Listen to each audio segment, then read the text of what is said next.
Good afternoon, I'm Shawn Yao and this is One News Now. President Duterte is set to decide next week on the proposal to put the entire country under modified GCQ by March. Let's weigh in on that with Dr. Ronjin Solante. He is the head of San Lazaro Hospital's Infectious Disease Department. Good afternoon again, Doc. As usual, what's your position on this very possible shift to MGCQ status nationwide by next month? Yeah, personally, if I'm going to give you my thought on this, I think it's still too early, or I should say, let's observe another month and let's look at the cases.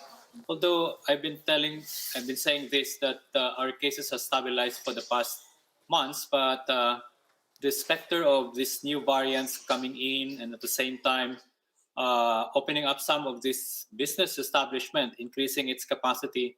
We do not know yet what's the trend of the cases in the next few weeks, no? And if it will be opened up and the transition from GCQ to MGCQ, then we're really facing a higher risk here of possible surge of cases. But the point here is that since we want to balance also in terms of improving our economy, then we will just have to be ready and prepare that scenario and always advise the public to really be careful and follow the minimum health protocol or safety protocol. All right, so that pretty much sounds like the opinion of a lot of other people that we have talked to.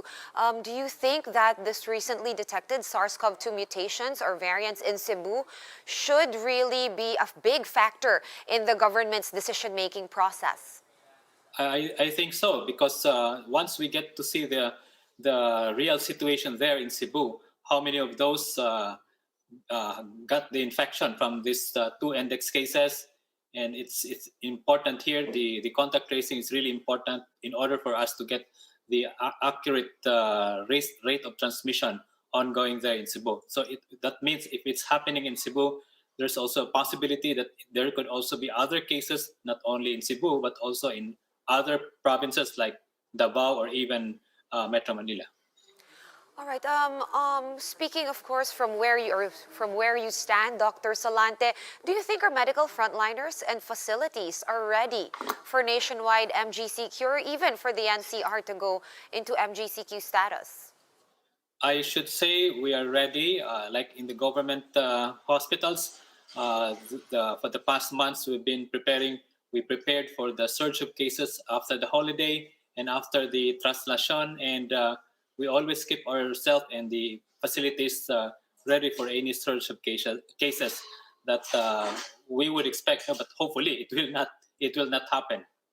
Very comforting to hear, Doc. Now, of course, this decision, whenever it will come with a lot of guidelines. Do you, as a medical frontliner, of course, and as an infectious disease expert, have any suggestions as to what the government should prioritize in terms of guidelines?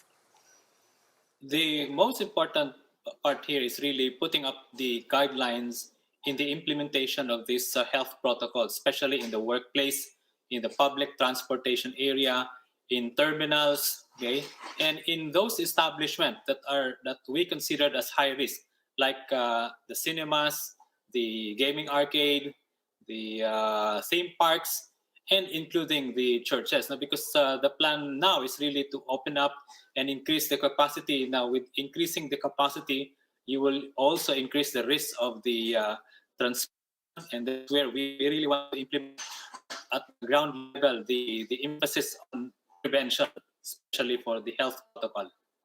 All right. Yesterday, we spoke to Dr. Guido David of Octa Research Group. He said that the one possible scenario that he does not want to happen is for cases to hit 2,400 a day again. If we hit 2,400 cases a day, are our facilities not going to be overwhelmed? Kaya pa rin ba at 2,400 cases a day? Yeah, sa tingin ko, kaya pa rin dahil I think most of the hospitals now are allocating specific number of COVID beds for COVID patients, no, and that's a good plan to really have that allocation of number of beds. Most government hospitals like San Lazaro and the other referral centers are already allocating like 20 to 30% of the capacity for the COVID patients. And I think also with the private hospitals, they are also mandated to do that. All right, now on vaccine confidence, Doc Solante, any improvements that you've felt, of course, in your practice as a medical doctor? There it was an SWS survey that came out showing actually lower vaccine confidence among Filipinos. I would just like to know from on the ground, does it feel the same way, or do you feel like people are more confident now to receive vaccines? Well, in the population that where I work, no, or like the frontline healthcare workers, if I, the vaccine confidence has never been 100%. I mean, not everyone wants to get to be vaccinated, but if we compare it like November, December, and then January, there's an improvement in those who wants to get vaccinated. I think we were able to address their fears, their hesitancy, because it's very important for us that when we talk about hesitancy, we have to address what specific issue are you afraid of? Why are you not, or why are you not? Why don't you want to get the vaccine? No? Every individual has several of these issues, so it's just not like generic that you give the safety. This is safe. This is effective.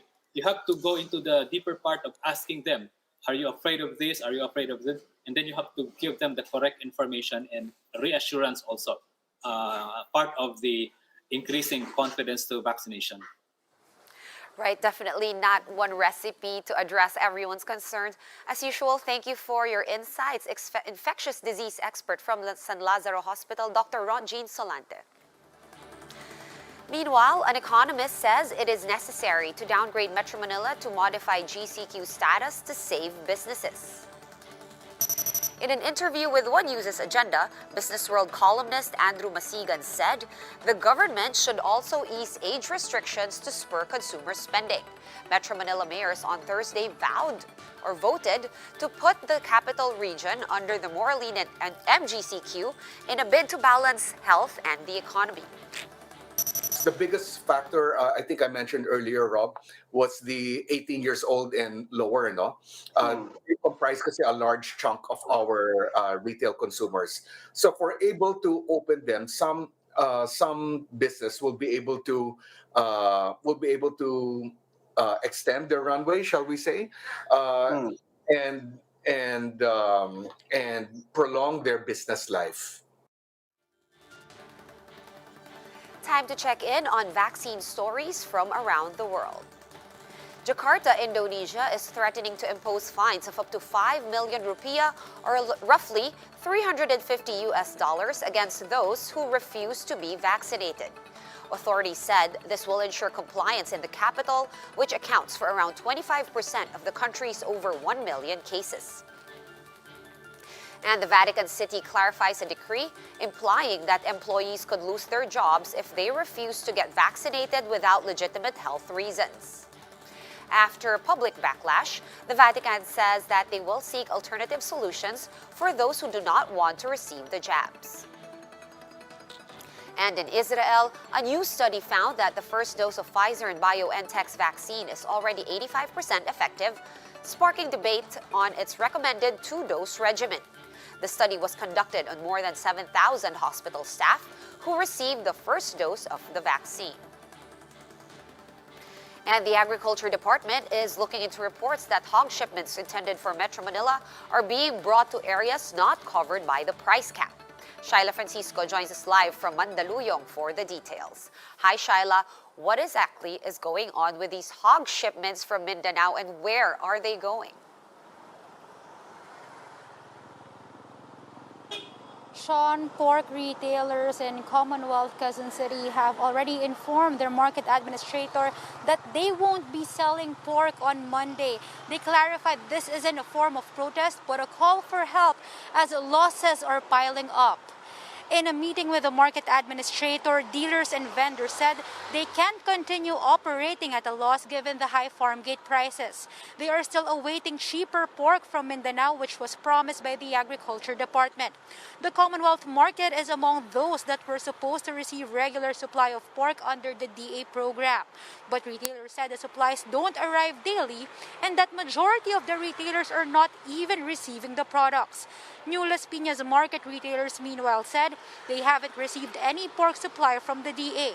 This is contrary to the agency's claims that the market was among those that benefited from the pork that arrived last Monday.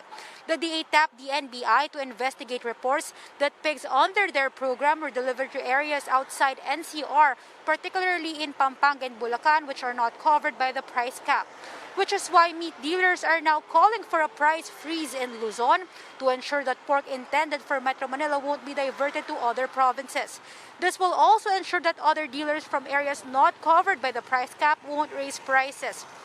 Sean, the DA's Consumer Affairs is already considering and studying this proposal, but for now, they are leaving it up to the local price coordinating council to impose suggested retail price if need be. They are also warning traders and wholesalers who are diverting hogs to provinces outside NCR that they will be blacklisted and that they won't receive a transport subsidy. Sean? All right, thank you for that update. That was Shyla Francisco reporting to us live from Mandaluyong City. For more updates, visit News 5, the Philippine Star, and Business World online. Visit our website, onenews.ph, for more in-depth analysis. You can also catch One News on the Signal Play app. Register for a free account at www.signalplay.com and stream One News live anytime, anywhere. I'm Sean Yao. We are One News.